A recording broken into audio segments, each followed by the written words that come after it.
Hey everybody, my name is P0kem3n. Today I'm bringing you guys an NU battle against John aka P0kem3n, as well as Sam aka Fufu. Basically John had a stream a couple days ago and he decided to add Sam and they made a team together and they ended up playing me. So I'm just going to go over my team really quick. I have a Chlorophyll Vileplume.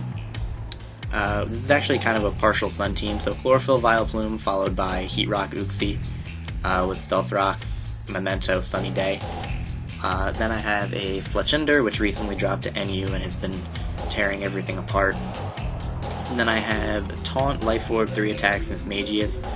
It hits most of the tier pretty hard, and because of its speed, it's able to get off taunts before the opponent's able to get up any sort of hazards.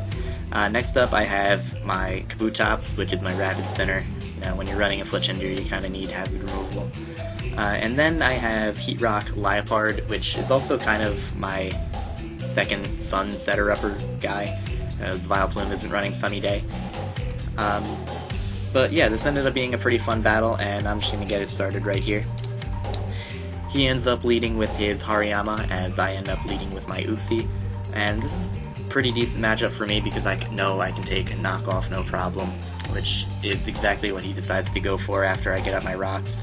And you're going to notice he knocks off the Heat Rock, and they're kind of, not freaking out, but they're going a little crazy in the call, like, oh boy, Chlorophyll Vileplume. So my Uxie is going to end up going down, but I'm able to set up the rocks and the sun, which is really all I wanted at that point in time. So then I go into my Fletchender, and I make the risky play of going for the Will-O-Wisp, because I really predicted either his Sandslash, his Mawile, or his Lantern to come in. The reason I say that's risky is because their Hariyama was definitely Guts, so that could have been bad, but here he's going to go for the Volt Switch, and I'm bringing my Vileplume, and then he's going to be able to go out into his Hariyama and just go for the Fake Out, which kind of sucks because after that Fake Out the sun is going to fade. You know, they knocked off my Heat Rock before I got out the Sunny Day, but here I go for the Moon Blast, which does a hell of a lot to that Fisty right there, you know.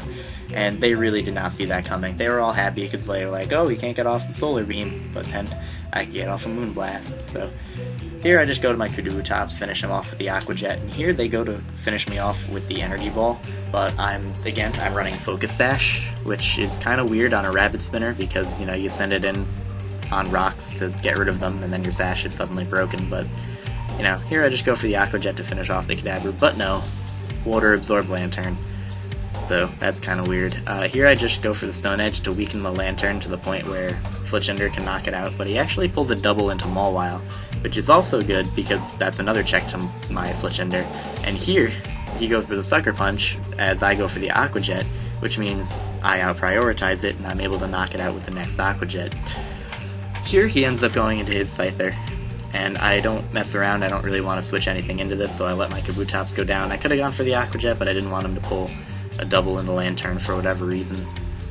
As then after that U-turn he's going to end up going to Sandslash, and I go into Mismagius and he stays in, and I'm able to knock it out with the Energy Ball, which I don't think they were expecting, because, you know, what kind of Mismagius runs Energy Ball? The answer is mine. Simple as that. And here I win the game with Fletchender. I could just spam Acrobatics to win because it'll 2-hit this Lantern, but I decided to assert my dominance and just go for a Swords Dance, knowing that I could take a knockoff from Scyther. So here, because this is an offensive Lantern, it's actually a Choice Specs variant, I'm able to knock it out with the +2 Acrobatics. He's going to bring in his Scyther, and it's going to die to rocks, rest in peace Magnitude, and then he's going to go into Kadabra, and at 1 HP, he's not going to live this Acrobatics. So that was a really fun game. Thank you, John. Thank you, Sam. I look forward to seeing you guys stream in the future, and I hope the rest of you guys enjoyed as well. So thank you, and have a nice day.